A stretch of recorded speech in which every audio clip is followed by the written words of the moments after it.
السلام عليكم ورحمة الله وبركاته. نحمده ونصلي على رسوله الكريم. أما بعد فأعوذ بالله من الشيطان الرجيم. بسم الله الرحمن الرحيم. يا أيها الذين آمنوا كتب عليكم الصيام كما كتب على الذين من قبلكم لعلكم تتقون. প্রিয় দর্শক মণ্ডলী, আজকে আপনাদের সম্মুখে এই রমজান মাসের গুরুত্ব দিনে কিছু সমাজের বাস্তবতা নিয়ে কথা বলবো। সমাজে কিছু এমন লোক রয়েছে যারা মনে করে যে আমরা ঈমানদার। বিশেষ করে রমজান মাসে মুসল্লির মধ্যে দুই শ্রেণীর লোককে দেখতে পাওয়া যায়, তারা মসজিদে আসে। এক শ্রেণীর লোক হচ্ছে যারা 11 মাস আল্লাহর ইবাদত করে, 11 মাস আল্লাহকে ডাকে, সালাত আদায় করে, রোজা রাখে, সমস্ত ভালো কাজ করার চেষ্টা করে। আর এক শ্রেণীর লোক রয়েছে যারা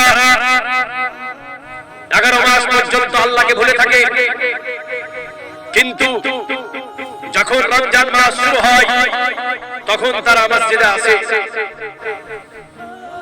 প্রিয় দর্শক মণ্ডলী, দুই শ্রেণীর লোকদের মধ্যে কিছু ভুল ধারণা রয়েছে।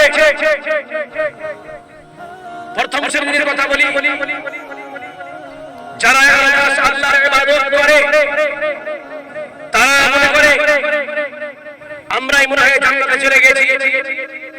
তারা মনে করে আমরা ইবাদত করছি, আমরাই সফল, আমরাই কামিয়াব, আমরাই সাকসেসফুল।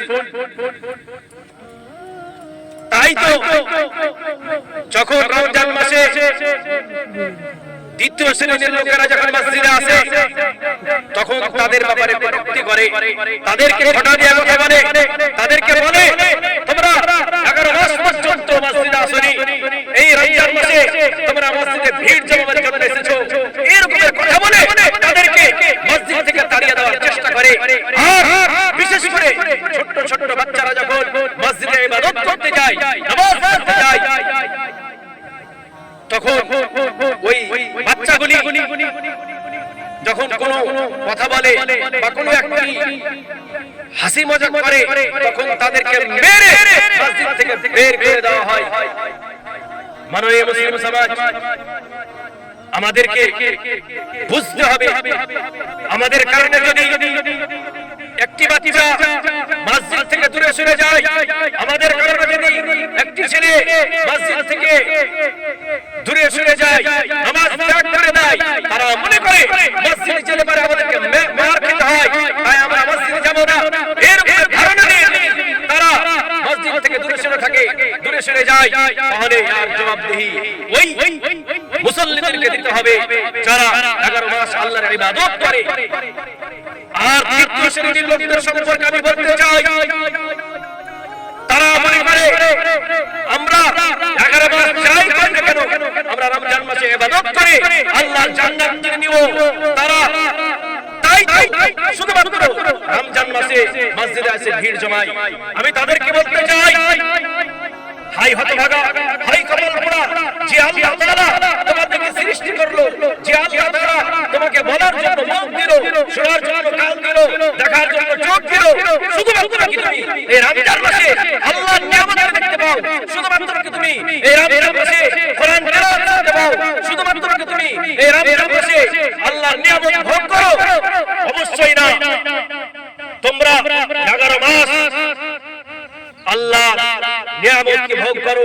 তাই তোমাদেরকে অবশ্যই যদি মুসলমান হতে চাও, যদি মুমিন হতে চাও, যদি মুসলমান হতে চাও, অবশ্যই তোমাদেরকে 11 মাস 12 মাস আল্লাহর ইবাদত করতে হবে, সবসময় মসজিদে আসতে হবে। 11 যখন রমজান মাস আসে তখন তোমরা মসজিদে ভিড় জমাও। আর 11 মাস তোমরা কি মরে যাবে? তোমরা কি দুনিয়া থেকে হারিয়ে যাও? আল্লাহ কি করে ভুলে যাও? যে আল্লাহ তাআলা আমাদের জন্য 24 ঘন্টার মধ্যে 5 ওয়াক্ত নামাজ ফরজ করেছেন, 5 ওয়াক্ত নামাজ আমাদেরকে পড়তেই হবে, যে কোনো অবস্থায় পড়তেই হবে। মাননীয় মুসলিম সমাজ, যেহেতু আমার কথা লম্বা হয়ে যাচ্ছে, আমি আর বেশি কথা বললাম না। আগামী ভিডিওতে আরো সমাজের বাস্তবতা নিয়ে কিছু কথা তুলে ধরবো ইনশাআল্লাহ। আল্লাহ তাআলা যেন আমাদেরকে এই দুই শ্রেণীর লোকদেরকে সঠিক বুঝ দান করেন। বলুন আল্লাহুম্মা আমিন। ওয়া আখিরু দাওয়ানা আলহামদুলিল্লাহি রাব্বিল আলামিন। আসসালামু আলাইকুম।